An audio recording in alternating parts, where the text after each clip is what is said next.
Welcome back to All This Math. This is Professor Parker, and we're doing some more problems that are from the Louisiana State Standardized Test, some more math examples that you may see problems similar to when you take the exam. So we're just getting prepared for that. So this problem says, which of these expressions is equivalent to the expression P over 3, or P divided by 3? All right, so we got six different expressions, right? We want to know which are equivalent to or the same as, right, in value, the same as, right? Because as you see, none of these look exactly like P over 3. You don't see anything with just P over 3, right? But that doesn't mean that the expressions are not equivalent, because even though expressions do not look exactly the same, they can have the same value, right? Just like 6 doesn't look like 4 plus 2. But 4 plus 2 has the same value as 6 because 4 plus 2 results in 6. It gives you a sum of 6. So keep that in mind. So what we want to do is we want to go through these choices one by one, simplify them, and then see which ones are equal to the original expression P over 3. All right, so choice A, P minus 2/3 P. Now, those are like terms because this term has a P in it and this term has a P in it. So this really means 1P. P is the same thing as 1P. If there's no coefficient written in front of the variable, then that means that there's an invisible 1 in front. So there's 1P. So this is like saying 1P minus 2/3 P. So it's like saying, imagine P stood for pizza, right? You got one pizza minus 2/3 of another pizza. So if you subtract 2/3 of a pizza from one whole pizza, what are you left with? You will be left with 1/3 of a pizza. Now, how do I know that? I know that because, let me do it the long way. I'm gonna do it the long way and show you the work since we're doing a video here anyway, right? So first of all, it's because this is a fraction, this coefficient is a fraction, I wanna change this coefficient into a fraction. So that's gonna become 1 over 1. So we got 1 over 1P minus 2/3 P. But then because I'm doing subtraction, just like if I was doing addition, I need common denominators. So this is a 3, so this would need to be the same number. These would need to be the same numbers. So I can change this to a 3 because 3 is the common denominator between 1 and 3, or the lowest common denominator rather.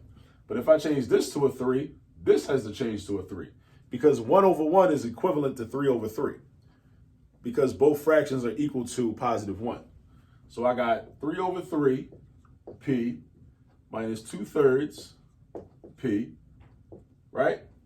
Now, if I'm doing 3/3 minus 2/3, I never subtract denominators. You never subtract the denominators because the denominator is like a unit. It tells you what units you're working with. Kind of like if you got $3 and you take away $2, you end up with $1. You don't subtract the word dollar from the word dollar.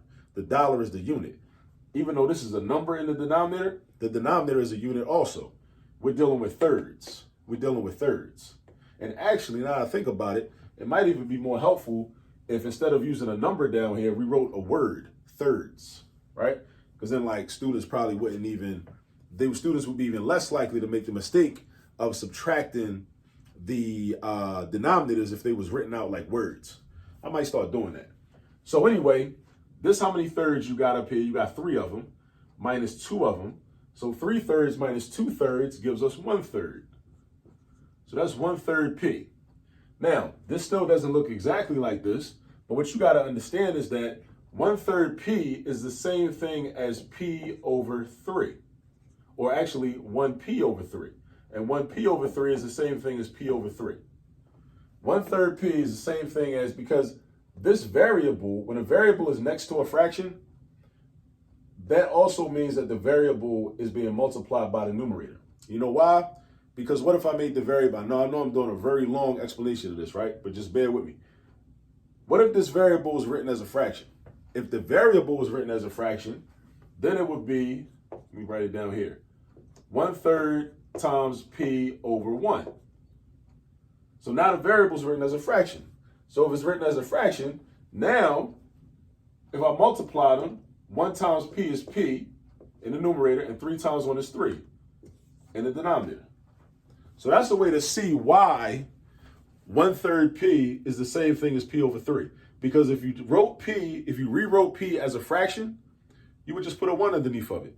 Anytime you're dealing with an integer or a whole number or a variable that is not a fraction and you want to make it look like a fraction, all you got to do is give it a denominator of 1. You give it a denominator of 1, and then you multiply it out, and you see what it would be. You see it would become P over 3, because 1 times P is 1P. And when you have 1P, when 1 is your coefficient, you don't need to write it. You could write it, but you don't need it. Just like if 1 was your exponent, you don't need to write it. Or if 1 was your denominator, you don't need to write it. I just wrote it right here just to prove a point and just to be able to show you something, right? So anyway, that means that choice A is equivalent to this. Now, choice B, we already know that's equivalent because we saw that right here. And we know that's going to turn into P over 3. So choice B, we already did the work for choice B. That's equivalent also. Now choice C, this says P minus 3. P minus 3, subtracting 3 has nothing to do with dividing 3. This is P divided by 3. P minus 3 is not the same thing. Cross that off. That's wrong. Choice D, 3 divided by P is the reciprocal of this. That's the opposite of this. So that's not equivalent because it's the opposite. All right, so cross that off. Choice E, 3P over 9. Now let's look at this. Can we reduce this fraction? Yes, we can. 3 and 9 have a common factor. Their common factor is 3. So we divide each of these by 3, and 3 divided by 3 gives us 1. 9 divided by 3 gives us 3. So that gives us 1P over 3.